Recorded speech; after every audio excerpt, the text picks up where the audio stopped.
మండల కేంద్రమైన నకరికల్లులో రంగబొమ్మ సెంటర్లో నకరికల్లు మండలం జనసేన అధ్యక్షుడు బత్తెల శ్రీనివాసరావు చేతుల మీదుగా ఆయుష్మాన్ ఆరోగ్య మందిర్ భవనం శంకుస్థాపన నిర్వహించడం జరిగింది. ఎన్నో ఏళ్లుగా వైద్యం కొరకు నకరికల్లు పాతూరు నుండి కొత్తూరు వరకు వస్తూ ఇబ్బంది పడుతున్న ప్రజల కోసం కూటమి ప్రభుత్వం 43 లక్షలు మంజూరు చేశారు. ఈ కార్యక్రమంలో మండల స్థాయి నాయకులు సాగి శ్రీనివాసరావు, జనసేన నాయకులు, మండల తహసీల్దార్ పుల్లారావు, నకరికల్లు ప్రత్యేక అధికారి స్వర్ణ, గ్రామ deputy MPDO Sasikala, Panchayati Raj deputy MPDO Maruthibabu, RI Siddaiah, panchayati అభివృద్ధి అధికారి కొమ్మవరపు అప్పారావు మరియు కూటమి నాయకులు పాల్గొన్నారు.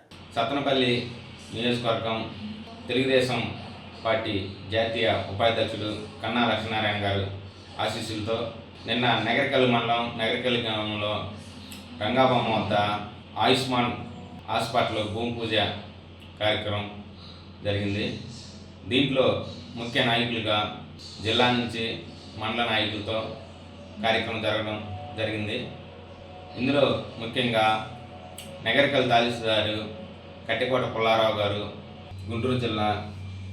ఉమ్మడి గుంటూరు జిల్లా జనసేన పార్టీ సంయుక్త కార్యదర్శి సిరిగిరి శ్రీనివాసరావు, నగరికల్లు మండల స్థాయి నాయకులు, టీడీపీ మండల పార్టీ ప్రెసిడెంట్ ఆవల రాజు, గ్రామ party president Akula Venkateswarlu, society president Tirumala Chetti Venkatrao, BJP మండల party president Munavara Baji, TDP మహిళా అధ్యక్షురాలు Hussain Bi, TDP legal cell Alibasha, కూటమి నాయకులు, మహిళలు, కార్యకర్తలు ఈ కార్యక్రమాన్ని జయప్రదం చేసిన ప్రతి ఒక్కరికి పేరు పేరున ధన్యవాదములు.